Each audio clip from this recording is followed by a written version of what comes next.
요즘 경제가 많이 어렵다라고 그렇게 이야기합니다.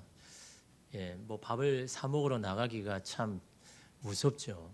많은 이상 주지 않으면 한 끼를 살 수 없는 그런 현실이고, 또한 여러분 사실은 이 경제가 환율도 높고, 또한 인플레이션이 얼마나 지금 우리 가운데 두려움으로 오는지, 인플레이션뿐만 아니라 경기 침체가 앞으로 더 심해진다라는 그런 암울한 그런 보고들이 계속될 때마다 참 우리의 마음이 어둡죠. 그러나 여러분, 분명한 사실은 이런 어려움은 역사적으로 계속해서 반복되고 찾아왔다라는 거죠. 또한 인간은 그 어려운 환경 속에서도 잘 헤쳐나갔다라는 것은 여러분 분명한 사실 아닙니까? 이 경제가 어렵다는 것을 우리가 알 수 있는 것은 바로 이 삶의 씀씀이를 보면 알 수 있지 않습니까? 지출의 규모를 줄이죠.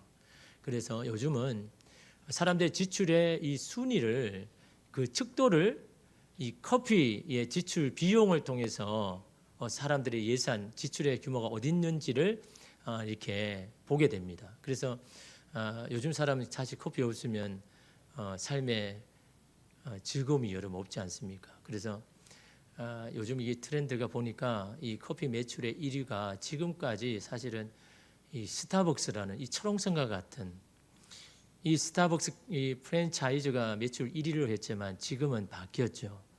메가커피나 뭡니까 또 어떤 게 있습니까?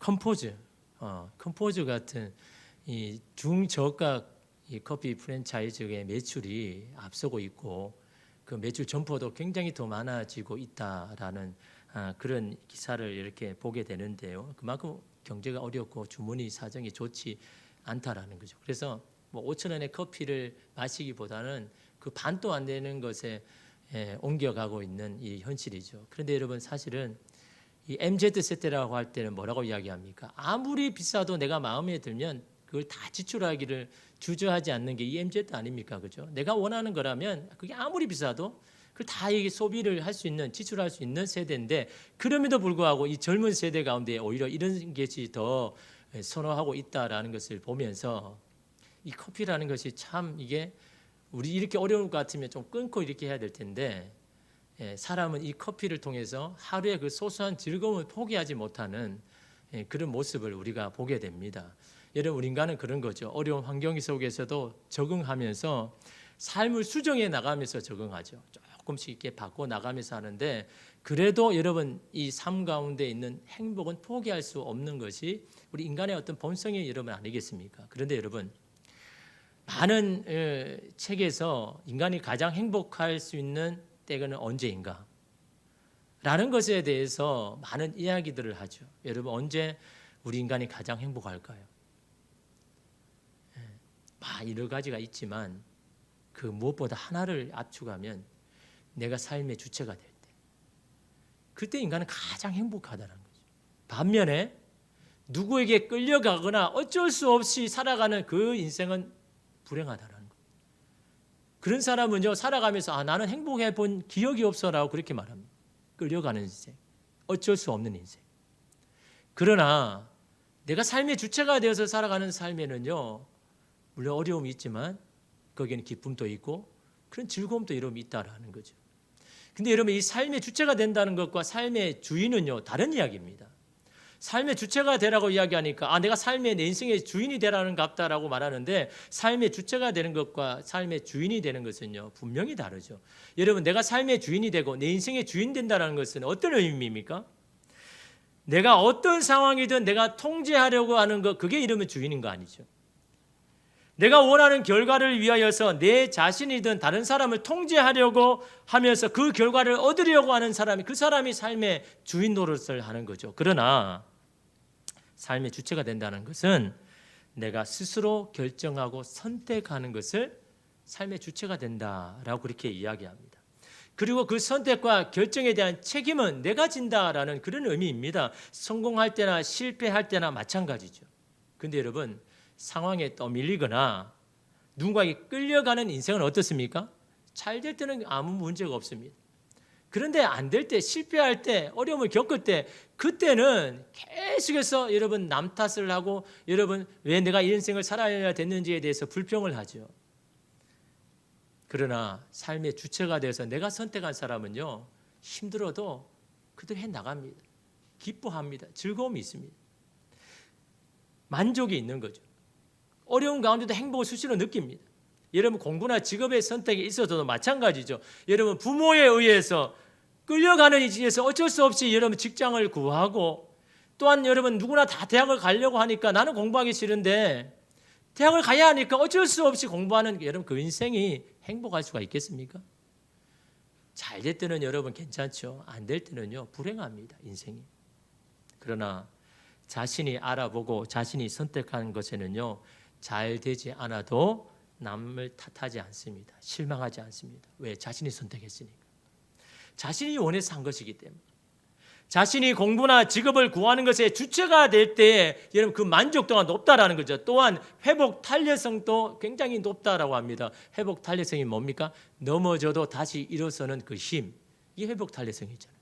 이런 사람이 높은 사람을 찾아보니까 삶의 주체가 있는 사람, 자신이 결정하고 선택한 사람, 그 사람이 회복 탄력성이 굉장히 높은데 끌려가는 인생은요 이 회복 탄력성이 너무너무 낮는 겁니다. 한번 무너지면 도무지 일어설 수가 없는 그것이 바로 끌려가는 인생이라고 그렇게 이야기합니다. 여러분 신앙에 있어서도 마찬가지죠.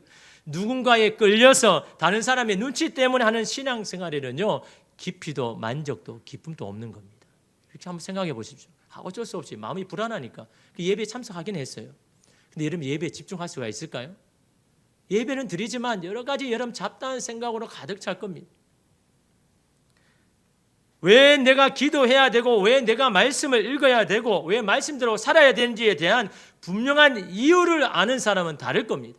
기도하지 말라고 해도 기도하는 자리에 갈 겁니다. 예배하러 가지 말라고 해도 예배 자리에 갈 겁니다. 왜냐하면 그 예배에 대한 소중한 그 이유를 내가 알기 때문에 내가 선택하는 겁니다. 내 발걸음으로 가서 여러분 예배에 참석해요. 여러분 내가 원해서 기도하는 자리에 앉습니다. 여러분 끌려가서 기도의 자리에 앉은 사람과 내가 자원해서 기도의 자리에 앉는 사람과는 뭐가 다르겠습니까? 태도에서도 다르고 여러분 간절함에서도 다를 겁니다. 하나님이 한 주 동안 베풀어진 선교가 역사를 경험하고 발견한 사람이 주일 예배에 참석하는 것과 여러분 그렇지 않는 사람과는요 분명히 여러분 다르겠죠. 예배 드림의 주체가 될 때에 그 예배에 감동이 있고 은혜가 있고 변화가 있고 심령의 새로움이 있는 겁니다. 그러나 예배에 구경꾼이 있는 사람 1시간, 1시간 반을 있지만 여러분 그 예배가 감격이 있습니까? 감동이 있습니까? 내 삶을 결단하고 은혜가 있게 됩니까? 예배에도 내가 주체가 되어야 되는 겁니다. 예배의 주인은 하나님이시지만 그 예배를 드리는 사람은 주체는 내가 되어야 되는 겁니다.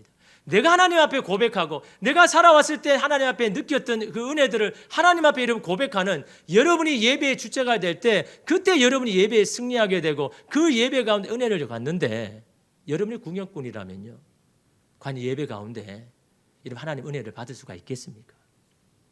오스 힐먼은요 하나님의 타이밍이라는 책에서 역경에 직면할 때 우리는 대체로 세 가지 중 하나를 반응하는데요. 첫 번째는 이 역경에 직면했을 때 분노한다라고 그렇게 이야기합니다. 그러면서 주여 왜 내가라는 말을 자꾸 되뇌기는 거죠. 그러면서 분노하면서 어떻게 합니까? 하나님과 다른 사람에게 비난하면서 자기는 희생자라고 그렇게 여기는 겁니다. 그래서 하나님 앞에 불평을 담아서 질문하죠. 주여 어찌하여 나를 사랑하지 않으십니까? 왜 내게 부당하게 대하십니까? 라는 그런 질문을 하나님 앞에 하는 사람이 바로 역경이 왔을 때 이 분노로 반응하는 사람. 두 번째로는요 억지로 인내하는 사람이 있습니다. 역경이 왔을 때 억지로 참는 사람. 내 마음은 안 그런데 억지로 막 그냥 참으려고 하는 사람.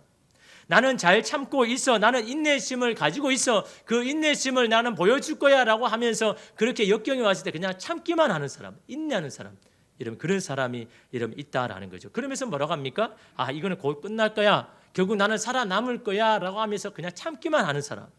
근데 이런 사람은요 하나님이 계획하신 바를 결코 받지 못할 것이다 라는 겁니다. 이 역경을 통해서 우리가 배워야 할 것을 전혀 배우지 못하는 그냥 헛송세월 그냥 시간인 겁니다.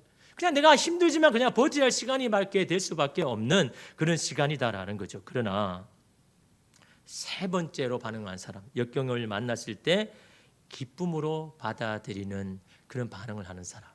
어려움이 왔을 때 막 기쁨으로 받아들이고 수용해요. 근데 여러분 받아들이고 수용한다는 건 뭡니까? 내가 주체가 되는 거죠. 다시 말하면 역경조차도 내가 주체가 되어서 사는 사람이 있다라는 겁니다.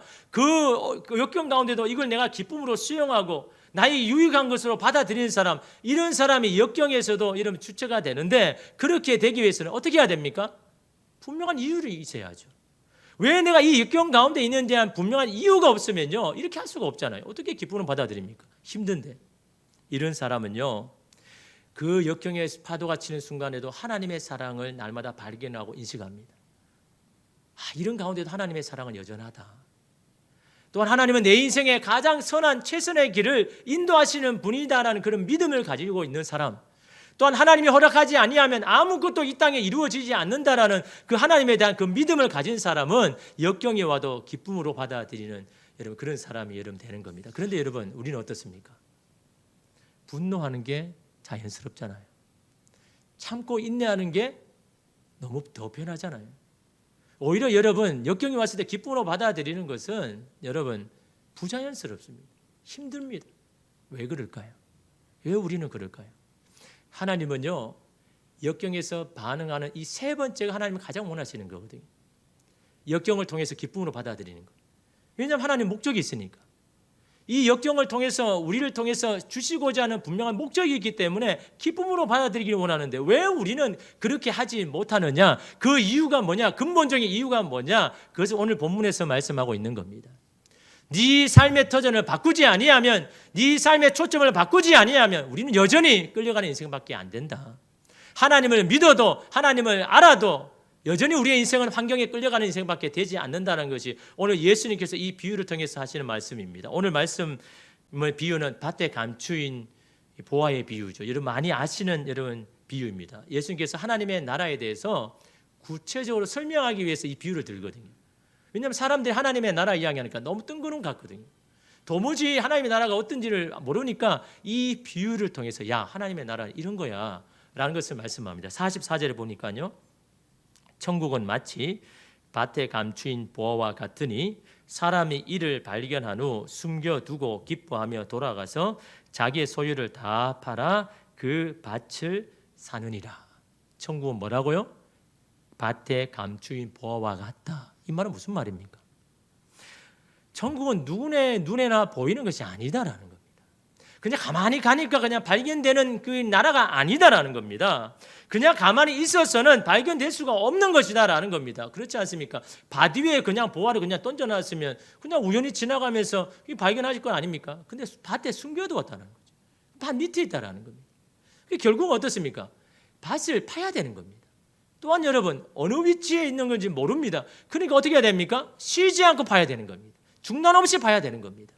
그럴 때 이러면 그 안에 이러면 그 보화를 발견하겠죠. 그러나 여러분, 우리의 노력만 됩니까? 판다고 다 발견합니까? 발견하게 하는 것도 하나님의 은혜 아닙니까? 내가 이렇게 열심히 파는데 그게 감춰있는 보화를 발견하는 것도 하나님의 은혜다라는 거죠. 그러므로 우리의 삶은 내가 믿음으로 파는 그 노력과 하나님의 은혜가 함께 해야, 이 합작품이 돼야 이 밭에 감춰있는 보화를 발견하게 된다라는 거죠. 가만히 있어서는 이 보화를 발견할 수 없다는 겁니다. 가만히 있어서는 하나님 앞에 은혜를 받을 수가 없다는 겁니다. 가만히 있어서는 여러분 하나님이 우리 하나님 되심을 여러분 알지 못한다라는 겁니다. 그런데 어떤 사람은요, 신앙의 노력도 하지 않고 그냥 은혜 받기를 원하는 사람이 있습니다. 신앙의 노력은 전혀 안 하면서 예수님을 정말 나는 믿기를 원합니다. 그 믿음을 받기를 원합니다. 라고 그런 사람이 있어요. 신앙의 노력은 전혀 안 하면서 하나님 내 인생의 문제를 좀 풀려지기를 원합니다라고 그렇게 이런 바라고 원하는 사람이 이름이 있더라라는 겁니다. 바쁜 가운데도 성경책을 펼쳐야 하죠. 그런 최소한 여러분 우리의 신앙의 노력을 해야 되지 않습니까? 그 책을 읽으면서, 말씀을 읽으면서 그 한 구절, 감동 주는 구절을 가슴에 품고 하루를 이런 묵상할 때 내가 어떻게 살아야 되는지, 뭘 선택해야 되는지, 어떻게 가야 되는지를 여러분 우리가 깨달을 때 그 하루의 삶을 온전하게 이러면 살아내고 그 속에서도 하나님을 발견할 텐데, 그런 거 없이 그냥 무작정 살아가잖아요. 그냥 시간이 되니까 살아가고 아침이 눈을 뜨니까 그냥 직장에 출근하고, 그러니까 그 직장 안에 막 여러 가지 문제가 있지 않습니까? 뭐 시험도 있고 어려움도 있고 갑자기 못한 일이 발생하고, 그때마다 여러분의 마음이 흔들리고 저렇게 흔들려가지고 저녁에 와서는 그냥 폐자병 돼가지고 야, 내가 이 일 계속 해야 되나? 왜 이렇게 사는 게 어렵냐? 이런 그렇게 말할 때 얼마나 많습니까? 내가 이겨낼 힘이 없으니까. 하나님께로 받아야 되는데. 그게 없으니까 여러분 어떻게 여러분의 믿음을 지켜내겠습니까? 다른 사람은 다 금요일 저녁에 여러분 자신을 위해서 뭐 캠핑도 가고 스트레스도 풀고 여가를 즐길 때 그 금요 예배에 나와가지고 하나님과 씨름하면서 기도하는 그런 사람. 여러분 누가 하나님께 은혜를 받고 힘을 얻겠습니까? 우리 육신요? 물론 우리 육신을 위한 일도 필요하죠. 운동도 해야 되고 뭐 좋은 데 가서 좀 힐링도 해야 되고. 그런데 여러분 그렇다고 근본적인 여러분 가운데 회복이 있습니까? 우리의 영혼은요 그것으로 해결되는 게 아닙니다. 하나님 앞에 내가 정말 사랑받고 있다는 걸 내가 알고 하나님은 정말 나를 지켜보시고 내 인생을 그렇게 이끄신다는 걸 알고 그 하나님 앞에 감사하고 기뻐할 때 내 영이 사는 겁니다. 어떤 걸 해도 만족의 기쁨이 있는 겁니다. 근데 그런 거 없이 여러분 그냥 여러분 살아갈 때 어떻게 하나님의 기쁨을 여러분 누릴 수가 있습니까? 그래서 천국은 침노 당한다는 그런 표현을 쓰잖아요. 신앙의 열정을 가진 사람에게 그 천국은 침노 당한다. 하나님의 것이 여러분 될 수 있다라고 그렇게 이런 말씀하고 여러분 있지 않습니까? 오늘 말씀의 비유에서 중요한 게 뭡니까? 발견하는 것도 중요하죠. 발견하지 않고 하나님 앞에 나올 수 없죠. 그러나 더 중요한 게 있습니다. 그 이유가 더 중요합니다. 44절을 말씀을 다시 보면요. 발견하고 숨겨두고는요. 과거형 동사입니다. 그런데 돌아가서 다 팔아 사느니라 현재형 동사입니다. 즉각적이고 단호한 행동을 요구하는 지금 네가 그렇게 해야 된다. 네가 발견했다 그러면 지금 네가 그렇게 해야 된다라고 이렇게 말씀하는 겁니다. 왜요? 왜 즉시 가서 내 소유를 다 팔아서 그 밭을 사야 됩니까? 발견하는 그 기쁨을 계속 내가 누리기 위해서 하나님의 나라를 누리기 위하여서 그 밭을 안 사면 너는 항상 불안과 염려와 고민 가운데 있을 수밖에 없으니 너는 단호하게 결단해서 네 모든 소유를 다 팔아서 이 보화가 숨겨진 밭을 네가 사야 된다. 그래야 하나님의 나라를 누릴 수 있다라는 여러분 그 말씀이죠. 아무리 좋은 것이 있으면 뭐합니까? 그것을 사용하지 않고 누리지 않는다면요. 그건 내 거 아닌 겁니다. 어떤 사람을 보니까요. 집에 많은 것을 그냥 사둡니다. 근데 이 샀는 사람의 특징이 뭡니까? 버리지를 못하는 거예요. 아무리 샀더라도 이러면 잘 버리는 사람은 아무 문제 없습니다. 근데 막 샀는 사람인데 또 버리지도 못하니까. 그래서 어떤 사람의 집에 가보면요. 포장도 뜯지 아니하는 것이요. 그게 박스가 막 그 먼지가 있어서 막 그렇게 쌓여 있어요. 어떤 거는 막 2개, 3개 있는데 그거 있는지도 모르고 그냥 그렇게 살아가는 사람이 있습니다. 여러분 그럴 때 계속 집에 막 갖다 놓습니다. 그래서 집이 가득 찼습니다. 이러면 행복할까요? 또 이러면 또 이게 불안해가지고. 근데 여러분 그 집은 어떻게 될까요? 집은 여러분 기능이 있잖아요. 피곤한 몸을 가지고 집에 왔으면 좀 평안하고 안락하고 이 육신에 좀 회복을 해야 되는 그런 집인데. 근데 여러분 가지고 오는 짐이 막 가득 차가지고 이거는 이제는 이 집이 아니라 창고로 변했습니다. 그래서 여러분이 거기에 있다고 여러분 생각해 보십시오. 거기서 여러분 행복할 수 있겠습니까? 만족을 누릴 수가 있겠습니까? 하나님의 나라도 마찬가지입니다. 우리의 삶에 하나님의 나라가 여러분 임해야 되는데 세상의 것들을 막 가지고 와가지고 여기저기 막 쌓았는데 내 삶이 하나님의 나라를 경험하고 누리고 막 감격과 기쁨으로 살아야 되는데 세상의 것들이 가득 차가지고 이제는 그것이 여러분 이 하나님의 집이 아니라 그냥 세상의 것들 갖다 놓는 그렇게 되었을 때 우리의 영혼이 참나 만족이 여러분 있겠냐라는 겁니다. 물어보면요. 왜 버리지 못했냐 물어보니까 언젠가는 쓸 것 같았어. 너무 아까웠어. 꼭 필요했어. 근데 여러분 대부분 한번 보십시오. 1년 안에 안 쓰는 건요. 안 쓰는 겁니다. 그렇지 않습니까? 1년 안에 그 포장을 뜯지 아니하고 안 사용하는 건요. 내가 안 쓰는 겁니다. 사실 그건 내 것도 아니죠. 써야 여러분 내 거 아닙니까? 여러분 이거는요. 채워도 채워지지 않는 탐심이고 탐욕이고 하나님 앞에 우상 숭배인 겁니다. 하나님의 주시는 것을 누리는 사람은 하나님이 기뻐하신 일에 주체가 되어서 자원하여서 나누어 주고 흘러보내고 주신 그 하나님 앞에 감사하면서 하는 것이 여러분 하나님의 주신 것을 누리는 사람, 여러분 삶의 주체 아닙니까? 여러분 오늘 말씀에 보면 이 랍비 율법에 따르면요. 만일 일꾼이 그 밭에서 일하다가 보화를 발견했어요. 근데 발견한 사람의 것이 아닙니다. 아무리 내가 발견해도 그 땅의 주인이 그 보화의 주인인 겁니다. 그러면 이러면 어떻게 합니까? 아무리 발견했지만 그 보물은 결국 그 땅의 주인의 것이다라는 겁니다. 그 땅을 사지 않고서는 내 것이 되지 못한다는 게 오늘 말씀 아닙니까? 그 보화가 몽기는 그 땅을 사지 아니하면 여전히 그 하나님의 나라는 나와 거리가 먼 그냥 불안한 발견했지만 내 거 아닌 것처럼 다른 사람의 선택에 눈치를 보고 자신의 판단에 대한 다른 이들의 평가에 주눅이 드는 사람은 주체가 아니죠. 그가 구입한 것은 보물이 아니다라는 것을 주목해야 됩니다.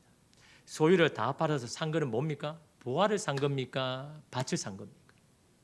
밭을 산 거죠. 여러분 보십시오. 가진 것을 다 팔아서 뭐 밭도 있고 집도 있지 않겠습니까? 그걸 다 팔았습니다. 그리고 새로운 밭을 탔어요. 그에게 남은 것은 새로운 밭밖에 없습니다. 이전에 밭과 집은 없는 거잖아요. 그러니까 여러분 어떻습니까? 거기에 대해서 관심을 가질 필요도 없고 그냥 새로운 밭을 관심을 가지고 거기만 사면 되는 겁니다. 여러분 하나님의 나라가 여러분 그렇다라는 거죠. 새로운 밭을 살 때 그 밭만을 신경을 쓰고 여러분 나아갈 때 그 보화를 가지고 그 기쁨을 온전히 내 건데 그거 안 사고 그냥 저 밭에 보물이 있는데 그러면서 내가 있는 집과 삶에서 또 열심히 살아가요. 저건 내 거 해야 되는데 라는 여러분 그 불안과 염려가 그 보화를 발견한 기쁨을 여러분 가지지 못하게 여러분 된다라는 겁니다. 그러므로 여러분 밭을 사는 거는요 삶의 터전을 바꾸는 겁니다. 내 삶의 터전을 바꾸는 거예요. 뭘로요?